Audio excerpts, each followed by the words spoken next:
आज हमारे खास प्रोग्राम शख्सियत में हमारे साथ मेहमान हैं भारतीय जनता पार्टी के युवा नेता नीरज सिंह। नीरज सिंह देश के रक्षा मंत्री राजनाथ सिंह के बेटे हैं। नीरज सिंह खुद को भारतीय जनता पार्टी का एक मामूली कार्यकर्ता ही समझते हैं। तो आइए जानते हैं नीरज सिंह के बारे में। लखनऊ में पले बढ़े नीरज सिंह बचपन से ही मेधावी छात्र रहे। देश में 13 विद्यार्थियों को कॉमनवेल्थ स्कॉलरशिप मिली, तो उनमें से एक नीरज सिंह भी थे। स्कॉलरशिप मिलने के बाद ये लंदन चले गए और वहां पर MBA की डिग्री हासिल की। नीरज सिंह शुरू से ही सामाजिक कार्यों में सक्रिय हैं। अपने सामाजिक कार्यों के दौरान नीरज सिंह एक स्कूल पहुंचे जहां बच्चे जमीन पर बैठकर पढ़ रहे थे। यहां तक कि विद्यालय में किसी प्रकार की मूलभूत सुविधा नहीं थी। इसको देखकर नीरज सिंह बहुत चिंतित हुए और बच्चों के बैठने के लिए फर्नीचर अपनी तरफ से उपलब्ध करवाया। नीरज सिंह ने ठान लिया है कि लखनऊ के ऐसे स्कूलों को बेहतर बनाने के लिए हर संभव प्रयास करेंगे। उन्होंने HCL फाउंडेशन के साथ मिलकर लखनऊ के 22 प्राथमिक विद्यालयों का कायाकल्प करने के लिए लखनऊ DM के साथ MOU साइन किया है। नीरज सिंह की मुहिम का यह नतीजा है कि आज स्कूलों में फर्नीचर, नई बिल्डिंग, पानी की सुविधा और साफ सफाई की बेहतर व्यवस्था देखी जा सकती है। लखनऊ मेट्रो में आने वाली अड़चनों को दूर किया जा सके, इसके साथ कई राज्यसभा सदस्य, विधायक और MLC से मिलकर उनकी निधि लखनऊ के विकास कार्यों में लगवाई। देश में कोरोना काल के दौरान नीरज सिंह ने लखनऊ वासियों की तन मन धन से मदद करने में कोई कसर नहीं छोड़ी। विदेश में रहने वाले अपने मित्रों के माध्यम से लखनऊ वासियों के लिए करीब $5 लाख मूल्य के मेडिकल कंसंट्रेटर और अन्य उपचार संबंधित सामग्री उपलब्ध कराई। वहीं जब कोरोना वैक्सीन आई तो नीरज सिंह के प्रयासों से ही लखनऊ में वैक्सीन के ट्रायल को मूर्त रूप दिया जा सका। लखनऊ के सांसद और देश के रक्षा मंत्री राजनाथ सिंह पर पूरे देश की जिम्मेदारी होने के कारण लखनऊ की जनता और राजनाथ सिंह के बीच संवाद की कड़ी बन चुके नीरज सिंह आज जो भी लखनऊ का समग्र विकास हुआ है, यह उसमें उनका काफी योगदान है। लखनऊ की जनता के लिए हमेशा सुलभ रहने वाले नीरज सिंह अपने स्वभाव से भी सभी को अपना मुरीद बना लेते हैं। लखनऊ के लोगों को अब लगने लगा है कि आने वाले समय में नीरज सिंह लखनऊ की राजनीति में अहम योगदान देंगे। तो आइए आज अपने खास प्रोग्राम शख्सियत में बात करते हैं ऐसी ही खास शख्सियत नीरज सिंह से।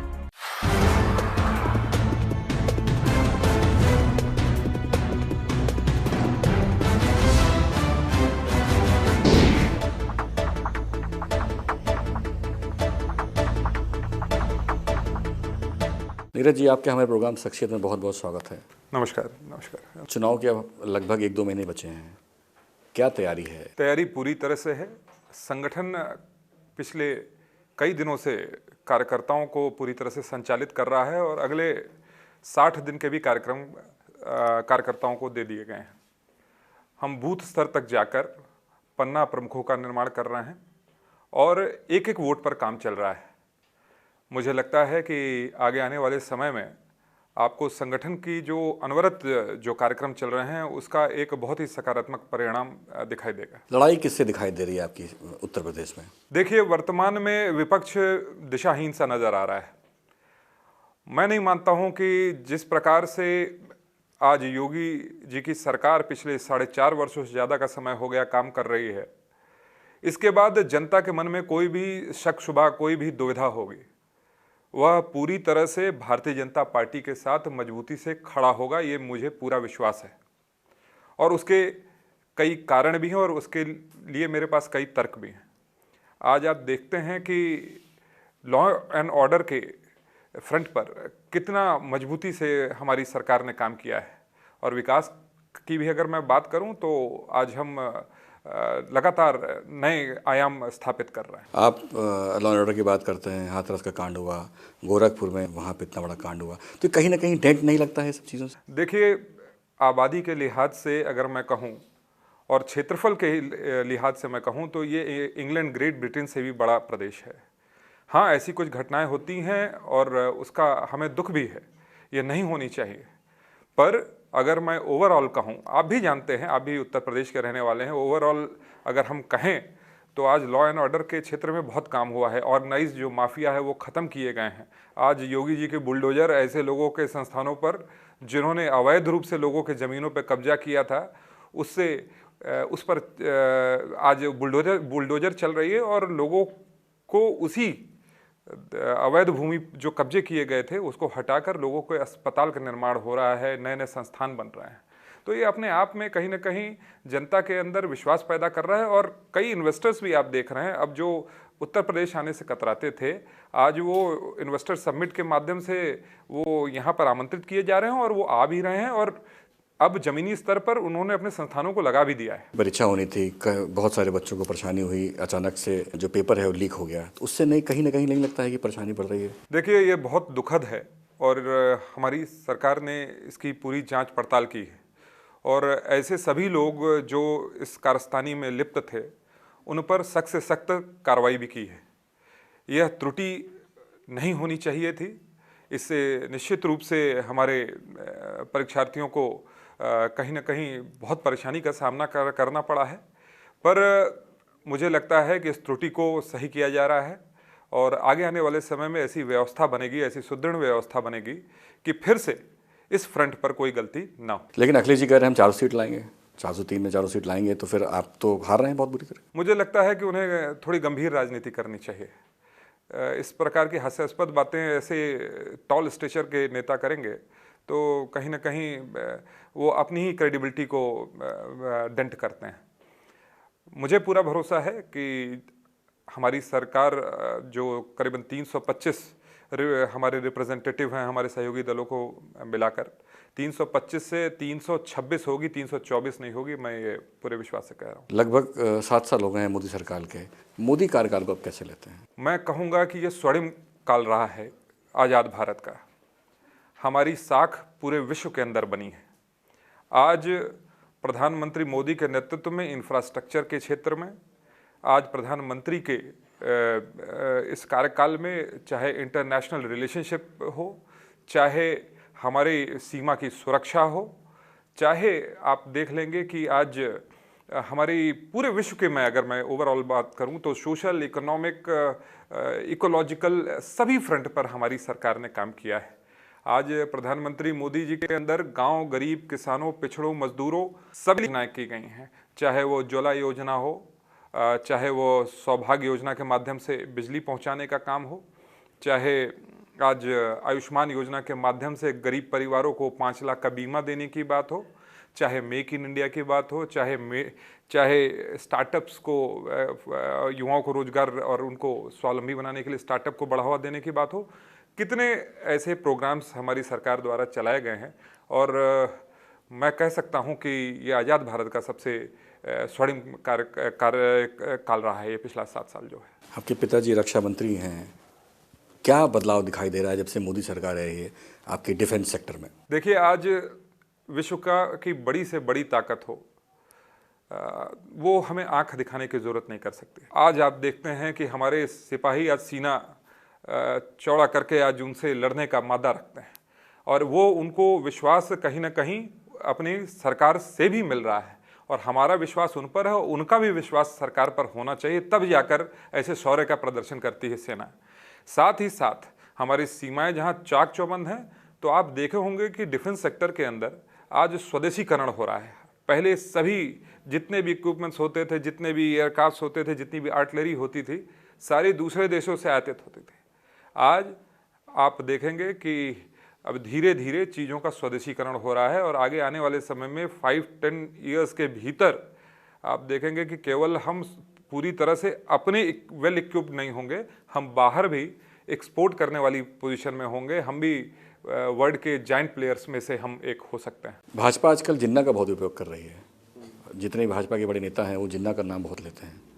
ये क्या कारण है इसके पीछे? देखिए, आज़ाद भारत में जिन्होंने इसको स्वरूप ये देने के लिए जिन्होंने अपने प्राणों की आहुति दे दी, चाहे वो शहीद भगत सिंह जी हों, सुखदेव हों, राजगुरु हों, चाहे सुभाष चंद्र बोस हों, चाहे वह सरदार वल्लभ भाई पटेल हों, चाहे वह अशफाक उल्ला हो, अखिलेश जी को कभी मैंने सार्वजनिक मंचों से इनकी नाम की चर्चा करते हुए नहीं सुना।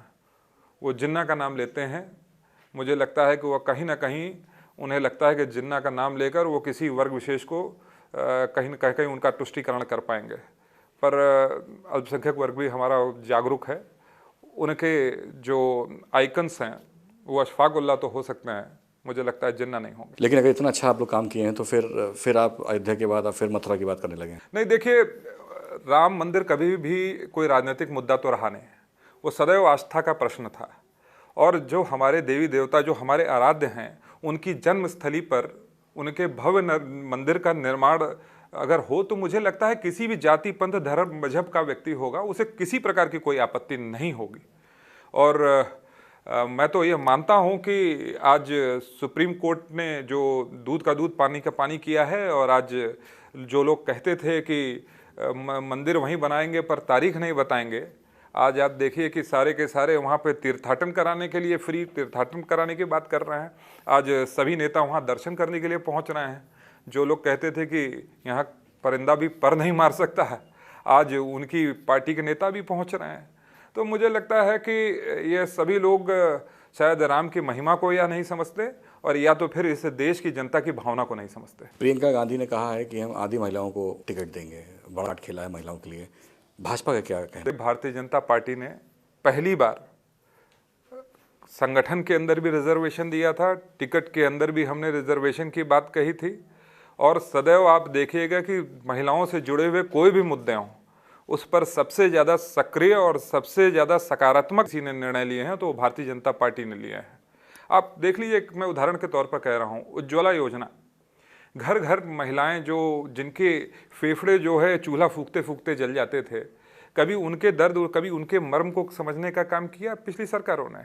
जो महिलाएं पहले शौच के लिए खुले में जाती थीं, और कहीं कोई शहर की कोई गाड़ी निकलती थी तो वो उठकर उनके जाना पड़ता था, उनकी कितनी लज्जा की बात है कि हम आज़ाद भारत में होने के बाद भी अपनी महिलाओं को वो सम्मान नहीं दे पाए। आज प्रधानमंत्री मोदी जी जब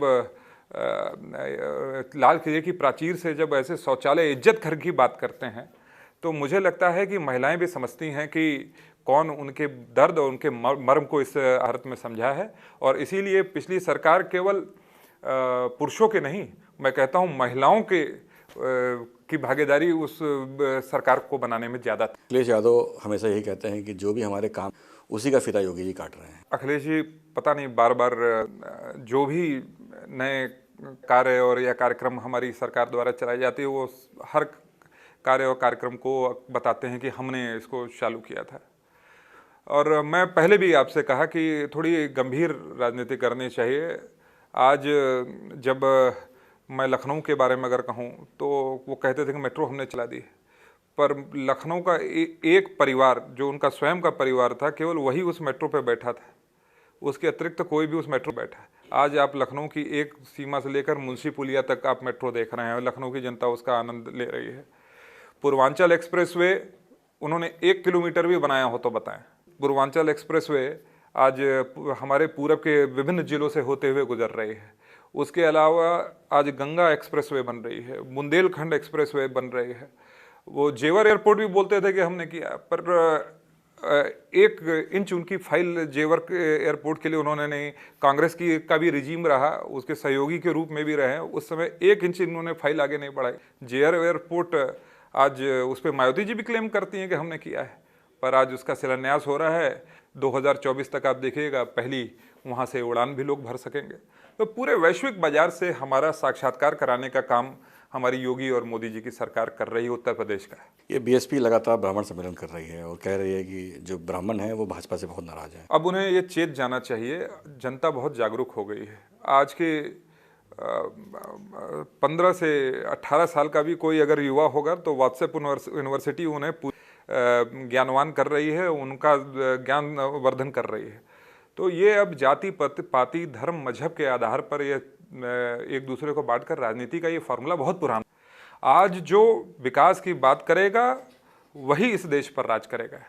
आज प्रधानमंत्री चाहे मोदी जी हों चाहे योगी जी हों, वो कभी किसी वर्ग विशेष की बात नहीं करते हैं। अगर तो 135 करोड़ आबादी के बारे में बात करते हैं, और अगर योगी जी भी करते हैं तो यहाँ की करीबन जितनी आबादी है सबकी पूरी मिलाकर बात करते हैं। किसी वर्ग के बात करके कोई राजनीति कर रहे जो करते हैं, उनके राजनीति के दिन अब लग चुके हैं। कोविड काल में बहुत काम हुआ, आपने बहुत मेहनत करी, कोविड काल में लगे रहे पूरे शहर को लेके। अब नया स्ट्रेन की बात चल रही है, तो इसके लिए कितनी तैयारी है सर? देखिए, हम लोग अब फुल्ली इक्विप्ड हैं। पुरानी जो कोरोना की लहर आई थी उसने काफ़ी कुछ सिखा दिया है। मैं ये कहता हूँ कि सरकार ने जो उस समय जो एक भी टेस्ट नहीं हम कराने की क्षमता थी, आज जो है हम करीबन 2.5 लाख से ज़्यादा आज टेस्ट करने के लिए सक्षम हैं। आज हमारे पीपी किट्स देखिए, एक पीपी किट नहीं बनती थी, आज हम लाखों की तादाद में जो है पीपी किट्स बना रहे हैं। ऑक्सीजन वेंटिलेटर्स की बात हो, चाहे बाईपैप्स की बात हो, अब हम फुल्ली इक्विप्ड हैं। अब तीसरी लहर के लिए आप यह मान कर चलिए कि आएगी तो डट कर सामना करेंगे। और आज जब टीकाकरण 125 करोड़ से ज़्यादा टीकाकरण हो चुका है, मुझे लगता है कि हम कोरोना को मात देने में पूरी तरह से सक्षम हैं। विदेश से भी आपके कई मित्रों ने बहुत मदद करी है। फेडरेशन ऑफ इंडिया एसोसिएशन करके एक संस्था है, वहाँ हमारे एक मित्र थे अभिषेक जी, उनसे मेरी चर्चा हुई थी। तो वो कुछ करीबन $5 मिलियन के जो मेडिकल इक्विपमेंट्स हैं वो इंडोनेशिया भेजने की बात हो रही थी। तो मैंने उनसे आग्रह किया कि हमारे लखनऊ की स्थिति बहुत ही ख़राब रही पिछले जो कोरोना की लहर में, तो हमें बहुत आवश्यकता है। और कभी भी जब इतनी बड़ी आबादी है तो हमें कभी भी फिर से आवश्यकता पड़ सकती है मेडिकल इक्विपमेंट्स की। तो उनके कारण और साथ ही साथ कंचन वर्मा जी जो IAS हैं, जो यूपी के सर्वे मेडिकल उसका देख रही हैं, उनके बीच मैंने एक कड़ी का काम किया। और मुझे हर्ष है इस बात का कि वो जो कंसाइनमेंट कहीं और चला जाता, हमारे लखनऊ को प्राप्त हुआ, हमारे उत्तर प्रदेश को प्राप्त हुआ। नीरज जी, राजनीतिक हलकों में लखनऊ की बड़ी चर्चा है कि आपके यहाँ मंत्रियों ज़्यादा भीड़ होती है और आपके राजनीतिक कौशल और व्यवहार की बहुत तारीफ करते हैं, लेकिन आपके पास भाजपा कोई आधिकारिक पद नहीं। इससे मन संतुष्ट है कि कहीं ना कहीं मन में कुंठा भी है? नहीं, देखिए, जो भारतीय जनता पार्टी का कार्यकर्ता है, जो हमारे घर आता है, तो मेरे एक वृहद परिवार का हिस्सा मैं उसे मानता हूँ। किसी भी मंच पर जाकर उनकी के लिए मैं कुछ कर पाऊँ तो मेरे लिए बड़ा संतुष्टि का वो विषय रहता है। जहाँ तक पार्टी के लिए काम करने की बात है, मैं 15-16 वर्षों से तो पूरी तरह से सामाजिक क्षेत्र में हूँ। और मेरे लिए यही गौरव की बात है कि मैं भारतीय जनता पार्टी के लिए एक साधारण कार्यकर्ता के रूप में काम कर रहा हूँ। पार्टी अगर दरी भी बिछाने के लिए कहेगी तो वो हम करेंगे। और आज किसी प्रकार की, सही बताऊँ तो, कोई भी कुंठा नहीं है। जबकि मैं तो यह मान कर चलता हूँ कि जो पार्टी ने हमें दिया है वो कईयों को वो प्राप्त नहीं है। बहुत परिवार को और मुझे व्यक्तिगत रूप से बहुत ही कार्यकर्ताओं का स्नेह मिलता है। और पार्टी भी समय समय पर जो कार्य देती रहती है उसको हम लोग करते रहते हैं। नीरज जी, उत्तर प्रदेश में भाजपा को कितनी सीटें मिलने जा रही है? 1-2 महीने बाद चुनाव है और उम्मीद है कि मार्च तक रिजल्ट भी आ जाएगा। आप देखेंगे, इसको मैं ऑन रिकॉर्ड कह रहा हूँ कि सहयोगी दलों के साथ मिलकर हमारी 325 सीटें, उससे हमारी एक ज़्यादा ही होगी, कम बिल्कुल नहीं होगी। यह मैं आपसे ऑन रिकॉर्ड कह रहा हूँ। और चुनाव उपरांत ज़रूर मिलेंगे और आप मुझे इस बात की बधाई भी देंगे और आप मेरी इस भविष्यवाणी पर आपको भी गर्व होगा। तो ये थे नीरज जी, जिनका ये कहना है कि उत्तर प्रदेश में भारतीय जनता पार्टी को और उनके सहयोग को मिला के 325 सीट से ज़्यादा ही आएगी। ये तो देखने वाली बात होगी कि इनकी बातों में कितनी सच्चाई है। मिलते हैं अगले प्रोग्राम में किसी और शख्स के साथ, तब तक के लिए जय Hind.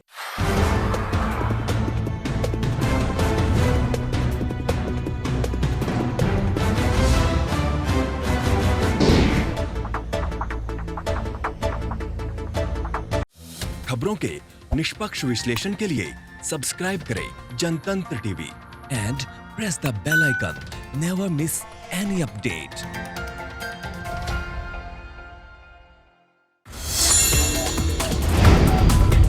Download the Janatantra TV app, available on Google Play and App Store. Download it now.